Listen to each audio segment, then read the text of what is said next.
Welcome to D&D Backstory.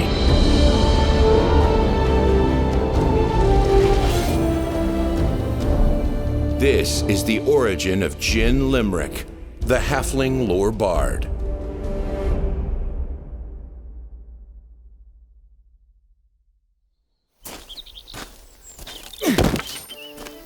So, this is it then? Humpert said as Gyn packed the last of his belongings into the wagon. You're leaving. For true? Gyn gave one of the crates a heavy shove. For true. He finally got the crate where he wanted, then turned to face his friend. Humpert Pennyford wasn't normally the emotional sort. Gyn could count on one hand all the times he'd seen him do anything but chuckle, shake his head, or roll his eyes. Gyn was the one with the sense of humor, the sense of adventure, and a strong need to seek out excitement. Such was the way of their friendship. Now, though, Humpert looked solemnly at the ground. Gyn didn't need to see his eyes to know they held tears. It jabbed at something in his chest, and he sighed as he carelessly tossed a rucksack onto the wagon. I'm done with it, Hum. A halfling can only take so much before he gets bored. Humpert nodded as if he understood, and maybe he did. Gyn offered him a smile. The memories they shared, playing songs from one sold-out show to the next, neither would ever forget them. What'll you do with yourself? Humpert eventually asked, moving only to put his hands in his pockets. Find my next muse, I suppose. He looked around. Have you seen my loot? It's right there, behind the wheel. Humpert gestured with his chin. Let's hope your new muse doesn't lose things as easily as you do. You're a right prick, you know that? Gyn picked up a beautifully carved case from behind the wheel. He'd had his loot since he was a teenager, specially crafted for his hands only. His father once told him the maker had infused some sort of magic with it. To protect ye, Gyn Lymeric had said. There are many dangers in this world. None of them are kind to bards. Gyn carefully packed the loot, then stepped back to admire his handiwork. The wagon was a mess, but it would hold until he could make camp for the night or find a village, whichever came first. Well, that looks like everything. Humpert reached out and grasped his hand in farewell. Take care of yourself, Gyn. And you as well. Gyn hesitated, but pulled Humpert into a firm hug after a moment. Stay out of trouble, all right? I should be the one telling you that, but thanks. Pulling away, Gyn got into the driver's seat and grabbed the reins. Quick flick of his wrists, he urged the horse forward, putting the city and everything he'd ever known behind him. A few years later. I tell you, there'll be some supernatural happenings at that place. Cursed grounds, you know. His one good eye roamed around the room, daring each patron to challenge him. Okay, that's quite enough, Carlisle. The old man turned sharply to face him. To anyone else, he would have been as intimidating as a rabid wolf. The barkeep didn't even flinch. You'll see when the dead come marching in. The old man, Carlisle, apparently, knocked his cane on the floor. We'll all see. Ain't no escaping the curse of time. Mark my words. Consider them marked. The barkeep reached for a mug. Now, are you going to buy something, or do I have to throw you out to the curb for disturbing my customers? The old man grumbled something under his breath, but reached into his pocket and pulled out a single coin. All right. Give me an ale. In the far corner of the room, Gyn stood from his seat. He approached Carlisle with some caution, the curiosity stirring in his chest too strong to ignore. This could be the muse he's been waiting for, the subject of his next greatest song. Excuse me, but did I hear you talking about a curse? Eh? The old man swiveled on his stool. Who's asking? Gyn Lymeric. Carlisle regarded him warily. Bard, huh? Tell me, Bard, what's a lute player want with curses? Nothing. Just hoping to find some inspiration. Inspiration?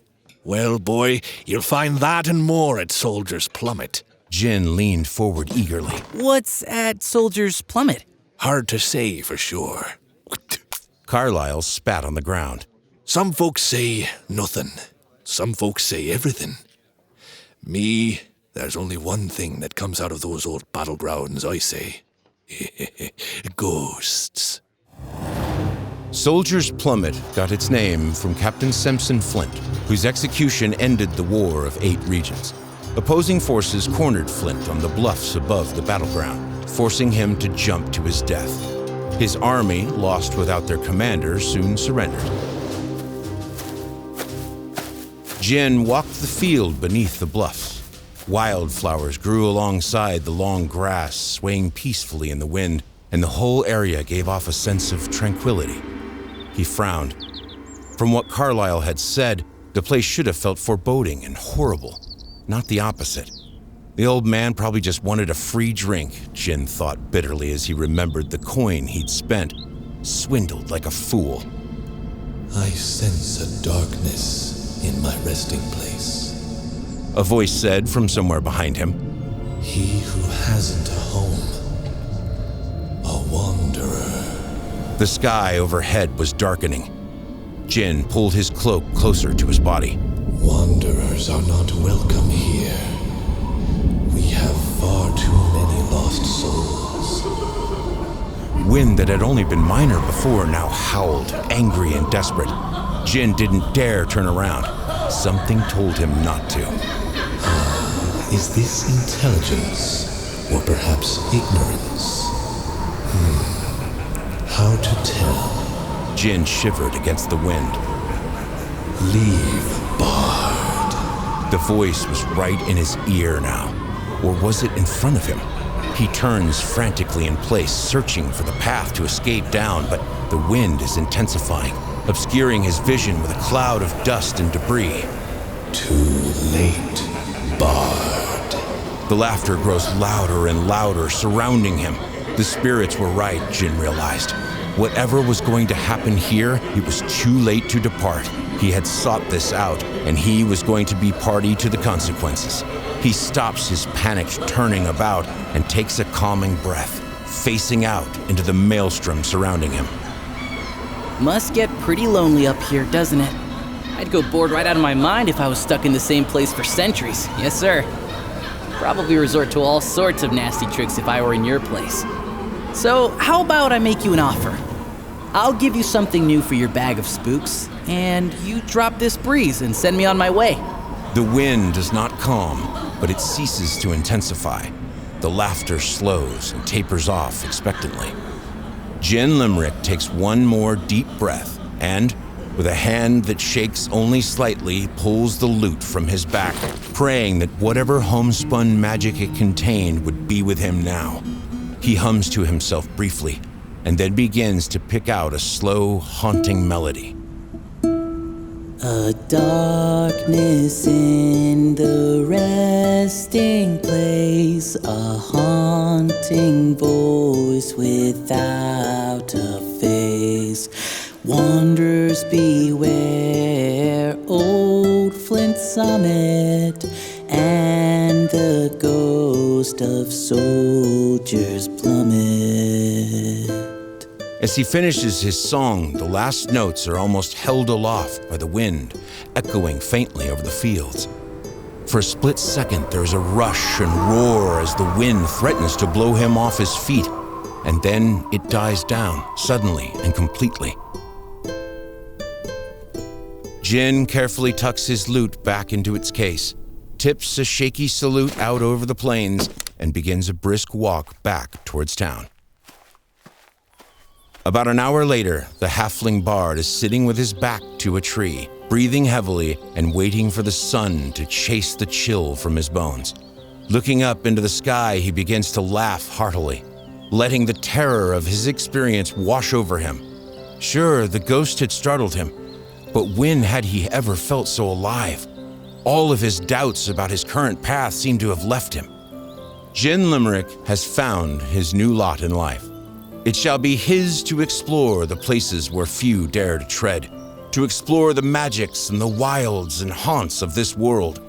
He would wander and sing of his experiences, and when all was said and done, there would be a new legend to sing of along his travels, his own song, the legend of Gyn Lymeric.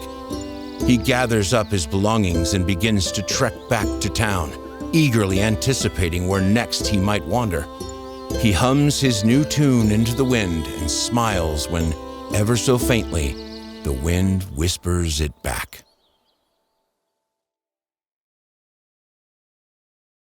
Thanks for watching. You can find download links for this character's sheets in the description below. And if you'd like any advice on how to play them or how to DM for them, check out the how-to video in the description.